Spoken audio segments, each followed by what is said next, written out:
Assalamualaikum warahmatullahi wabarakatuh. Kita lanjutkan materi kuliah online kita, mata kuliah konservasi lingkungan, program studi agribisnis, kelas 3A, 3B, dan 3C. Baik, kali ini kita akan membahas tentang kerusakan lingkungan dan upaya untuk mengatasinya.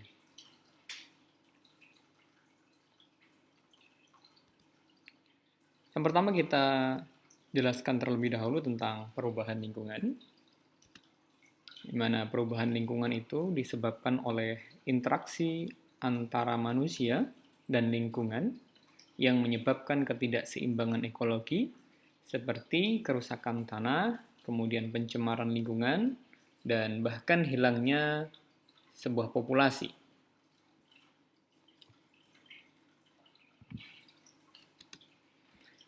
Keadaan ini diperparah dengan eksploitasi sumber daya alam untuk menunjang kehidupan manusia.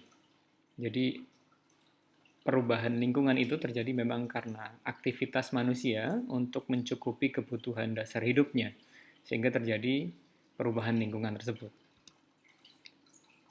Kemudian juga adanya rantai yang putus dalam daur biologi atau daur materi, sehingga dapat menyebabkan perubahan lingkungan.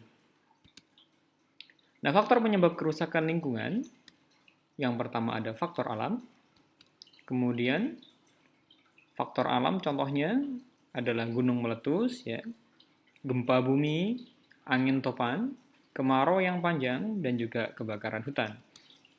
Sedangkan untuk faktor manusia, contohnya ada penebangan hutan, kemudian ada pembangunan pemukiman, intensifikasi pertanian, di mana biasanya intensifikasi pertanian ini merubah dari yang awalnya hutan menjadi lahan pertanian. Nanti dari lahan pertanian ini akan berubah menjadi lahan pemukiman biasanya. Dari lahan pemukiman kemudian berubah menjadi lahan industri. Kemudian juga faktor manusia ini meliputi penggunaan pupuk dan pestisida yang berlebih. Ini dapat menimbulkan pencemaran lingkungan. Kemudian sistem monokultur. Sistem monokultur ini misalkan untuk di pertanian, jadi satu komoditas saja, misalkan sawit-sawit saja. Nah, itu mengurangi keanekaragaman. Dan juga ketika terjadi ledakan hama, misalkan ledakan hama dari Mahasena corbeti, yaitu ulat api, nanti semuanya bisa kena, karena memang tidak ada heterogenitas. Gitu. Kalau semuanya homogen, ketika hamanya meledak, maka semuanya akan kena. Kemudian pencemaran lingkungan, dimulai dari bahan pencemar. Bahan pencemarnya itu bisa masuk ke dalam air, sungai, kemudian menuju ke laut. Kemudian juga bahan pencemar masuk ke tanah, bahan pencemar masuk ke udara, bahan pencemar masuk ke air. Kita bahas yang pertama, untuk bahan pencemar yang masuk ke air sungai atau laut. Dia akan menjadi alga. Alga ini akan dimakan oleh ikan kecil dimakan ikan besar, dan ikan besar akan dimakan oleh manusia. Sedangkan bahan pencemar yang masuk ke dalam tanah, ini akan mencemari air tanah akan masuk ke dalam sumur atau mata air, dan air dari sumur dan mata air ini akan dimanfaatkan oleh manusia dan dikonsumsi oleh manusia. Kemudian bahan pencemar dari udara, ini ada angin kemudian menjadi awan, ya, awan menimbulkan hujan asam, dan hujan asam ini juga akan berdampak buruk bagi manusia. Kemudian untuk yang bahan pencemar yang masuk ke dalam air, ini masuk ke tanah, tanah diserap oleh tumbuhan, dan tumbuhan dimakan oleh manusia, sehingga ini akan juga berdampak ke manusia. Jadi intinya, pencemaran lingkungan itu biasanya berawal dari manusia, nanti akan kembali ke manusia lagi. Nah, penyebaran bahan pencemar, contohnya adalah DDT. DDT itu dipenyl trichloroethan. Ini mula-mula diketahui bahwa racun pembunuh serangga. Jadi DDT ini digunakan untuk sebagai racun pembunuh serangga. Kemudian digunakan secara luas untuk membasmi nyamuk malaria. Akan tetapi DDT ini memiliki efek samping yang sangat merugikan, di mana DDT ini memiliki sifat larut dalam lemak. Karenanya, residunya itu terus terbawa dalam rantai makanan dan menumpuk dalam jaringan lemak. Nah, ini bahaya.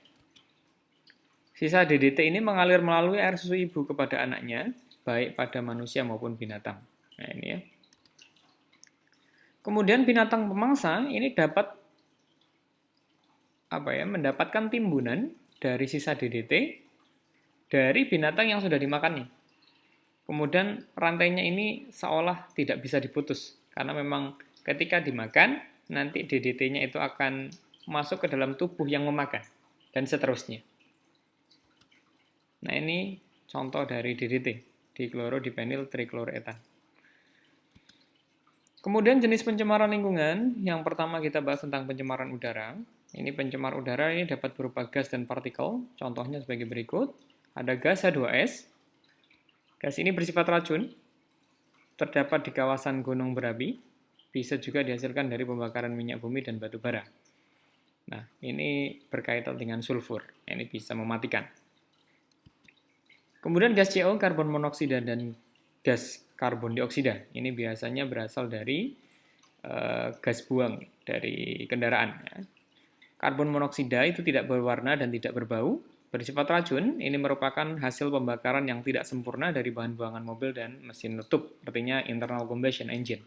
Jika dalam proses pembakaran internalnya tidak sempurna, maka limbah yang dihasilkan atau gas buang yang dihasilkan yaitu gas karbon monoksida.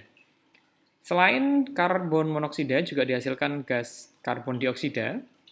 Nah, gas karbon dioksida ini jika terlalu berlebihan di bumi ini dapat mengikat panas matahari sehingga suhu bumi panas, ya misalkan dari asap rokok, kemudian juga gas buang dari pabrik itu juga bisa.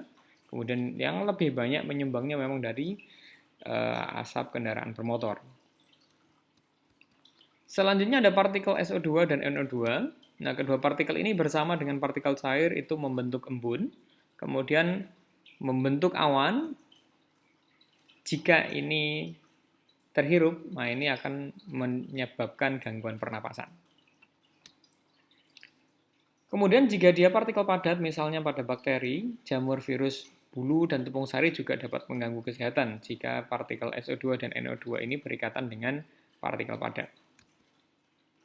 Kemudian batu bara yang mengandung sulfur melalui proses pembakaran akan menghasilkan sulfur dioksida, SO2 ya.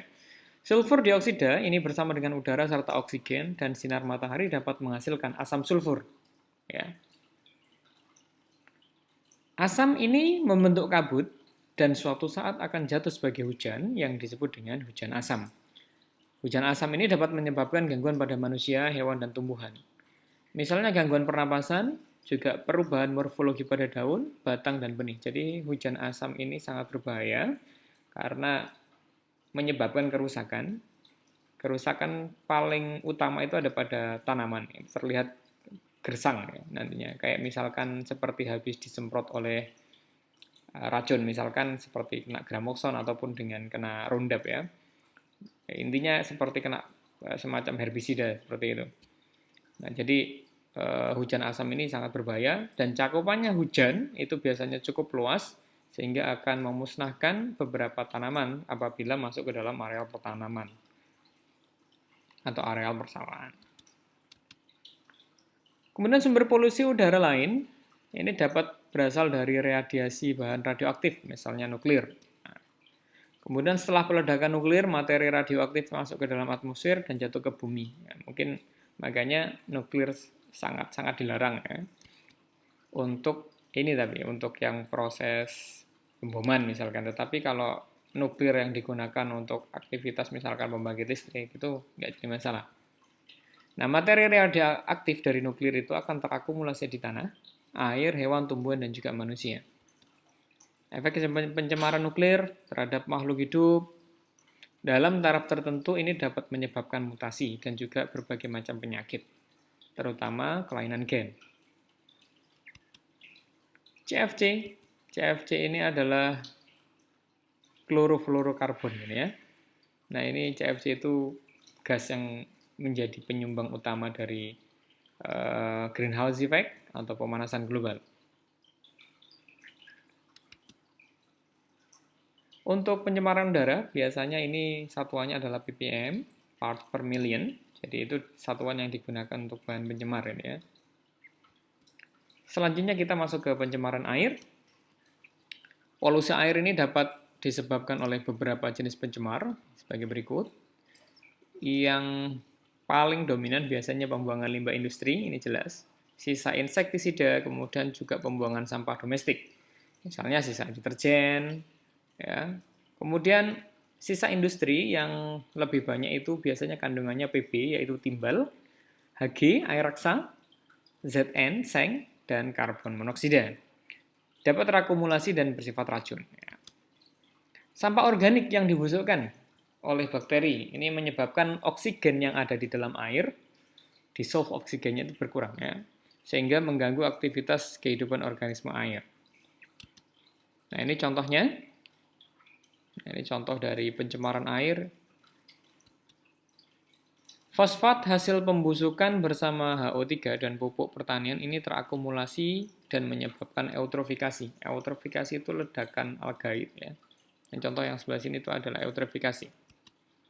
Eutrofikasi itu merupakan penimbunan mineral yang menyebabkan pertumbuhan yang cepat pada alga atau disebut juga blooming alga. Akibatnya, tanaman di dalam air tidak dapat berfotosintesis karena memang terhalang oleh alga tersebut. Salah satu bahan pencemar di laut adalah tumpahan minyak bumi. Akibat kecelakaan kapal tanker misalkan. Jadi pencemarannya lebih banyak mencemari air laut dan juga biota laut. Akibatnya banyak organisme akuatik yang mati dan keracunan karenanya. Nah, untuk membersihkan kawasan tercemar ini terutama di daerah laut, ya, ini memerlukan koordinasi dari berbagai pihak dan juga biaya yang tidak sedikit. Karena memang cakupannya sangat luas, gitu ya. Bila terlambat penanggulangannya, ini pasti kerugiannya sangat banyak. Secara ekologis ini akan sangat merusak ekosistem laut, sehingga nanti hasil tangkapan oleh nelayan menjadi sangat sedikit. Bila terjadi pencemaran di air, ini maka terjadi akumulasi zat pencemar pada tubuh organisme air. Misalkan terjadi pencemaran di air laut. Kemudian biota laut akan memakan zat pencemar tersebut sehingga nanti akan terakumulasi ke dalam tubuhnya dan ini bisa dikonsumsi oleh manusia dan ini sangat berbahaya, gitu ya. Akumulasi pencemar ini semakin meningkat pada organisme pemangsa yang lebih besar sehingga yang seperti saya jelaskan di awal tadi, misalkan ikan kecil yang memakan, kemudian ikan kecil dimakan oleh ikan besar, ya ikan besar dimakan oleh manusia. Sehingga zat pencemarnya akan tertimbun pada tubuh manusia. Nah, ini ya contohnya. Ini adalah tumpahan minyak. Ya. Yang ini merupakan pencemaran air dari limbah rumah tangga. Kemudian pencemaran tanah. Nah, pencemaran tanah itu disebabkan oleh beberapa hal berikut. Yang pasti sampah, terutama sampah plastik. Kenapa? Karena sampah plastik ini sangat sulit untuk diurai. Botol, ya kan, karet sintetis, pecahan kaca, kaleng, ya, ini menjadi pencemar, ya.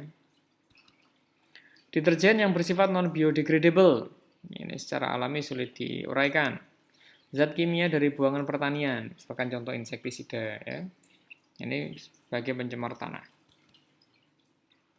Kemudian juga ada pencemaran suara atau kebisingan. Polusi suara sebetulnya disebabkan oleh suara bising dari kendaraan bermotor. Misalkan juga dari kereta api, ya, pesawat terbang, mesin dari pabrik, ya. Ya, kita anggap sebagai itu pencemaran, ya, pencemaran suara. Karena apa? Mengganggu kenyamanan. Jadi kalau misalkan kita punya rumah yang di dekat dengan jalan raya, pasti kita akan terganggu dengan suara-suara tersebut sehingga kehidupan kita menjadi kurang berkualitas karena memang kenyamanannya menurun, gitu ya. Sehingga direkomendasikan untuk mencari hunian yang kiranya tidak mengganggu atau mengganggu aktivitas kita sehari-hari. Misalkan jangan sampai nanti kita punya rumah, ya, bergandengan dengan rel kereta api misalnya. Nah, ini akan susah kita, ya.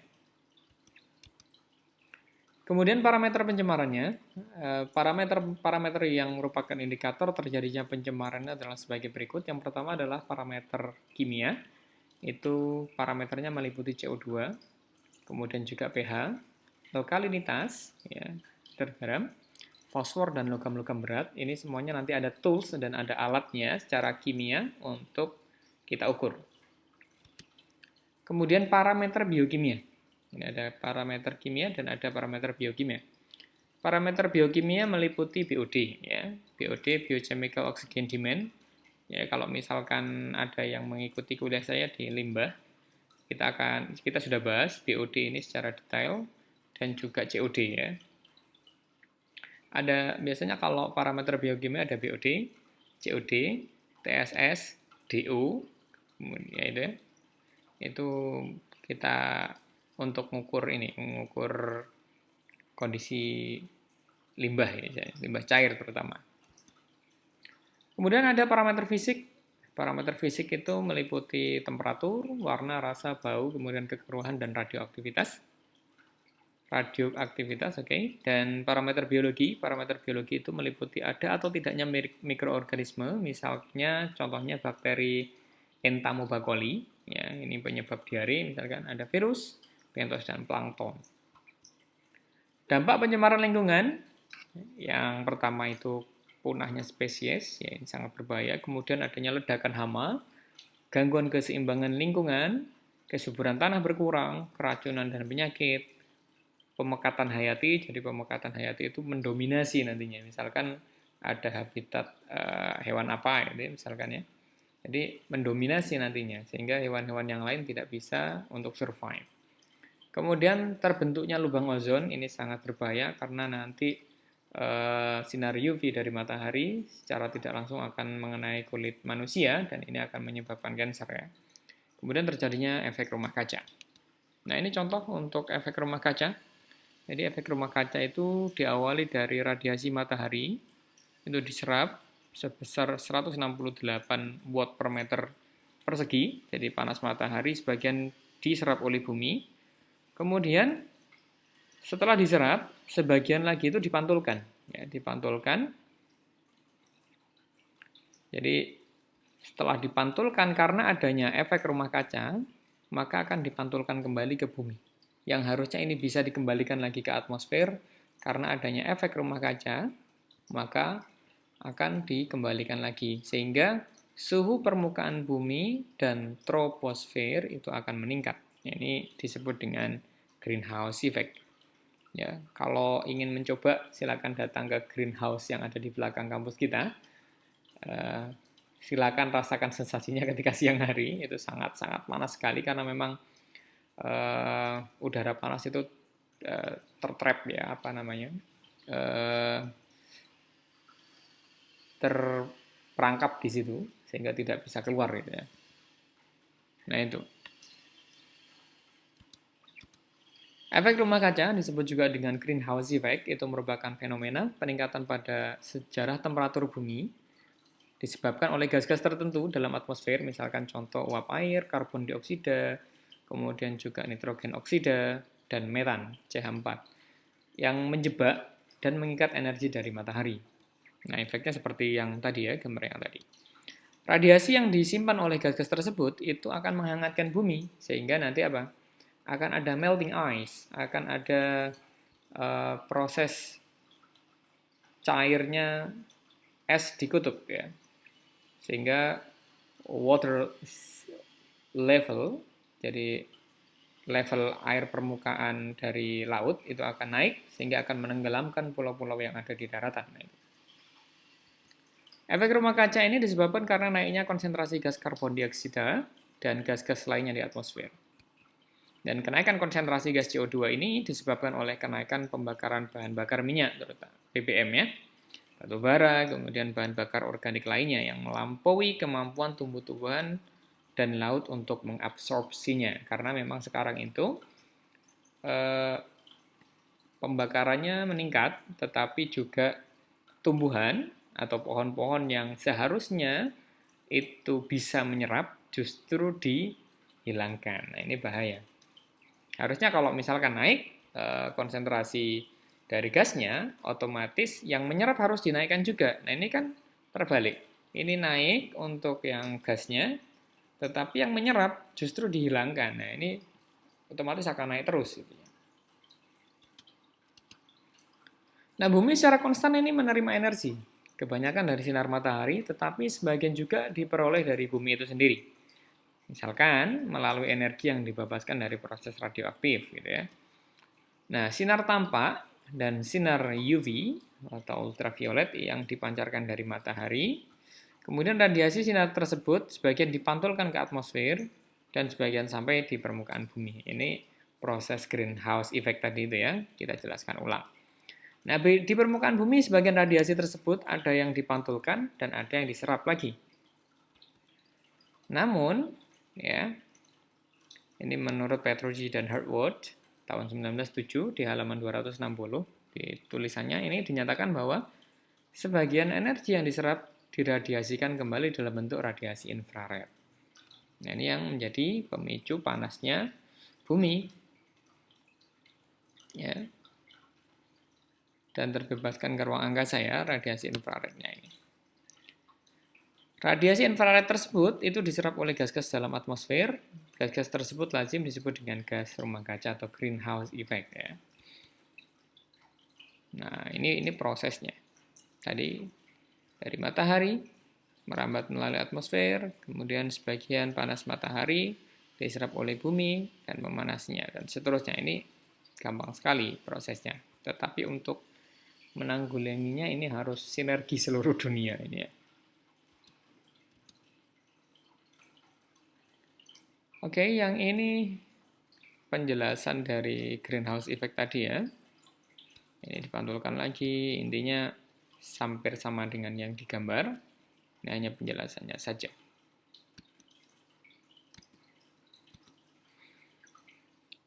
Gas-gas rumah kaca yang membentuk lapisan di atmosfer yang paling besar adalah CO2. Ini sangat kontribusi CO2 ini sangat besar sekali.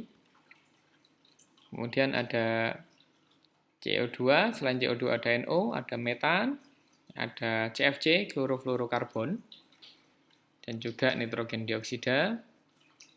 Ini sangat berperan terhadap greenhouse effect. Selama ini kita tidak merasa bahwa keberadaan CO2 itu sebagai polutan, karena CO2 itu tidak beracun. Ya. Tetapi kalau berlebihan sekali lagi kalau berlebihan ini sangat berdampak ya terhadap greenhouse effect. Namun ya karbon dioksida ini merupakan gas rumah kaca yang penting, yang paling banyak dihasilkan, ya, yang paling menyumbang besar di pemanasan global. Nah, tadi sudah saya jelaskan areal luas areal hutan kita semakin menurun. Nah, ya, penyusutan luas hutan berarti menyusutnya karbon ya. Oke, baik. Jadi sampai di sini untuk mata kuliah konservasi lingkungan terkait dengan kerusakan lingkungan dan beberapa bahan pencemar yang sudah kita jelaskan. Jika ada pertanyaan, silakan ditulis di kolom komentar. Terima kasih. Saya akhiri. Assalamualaikum warahmatullahi wabarakatuh.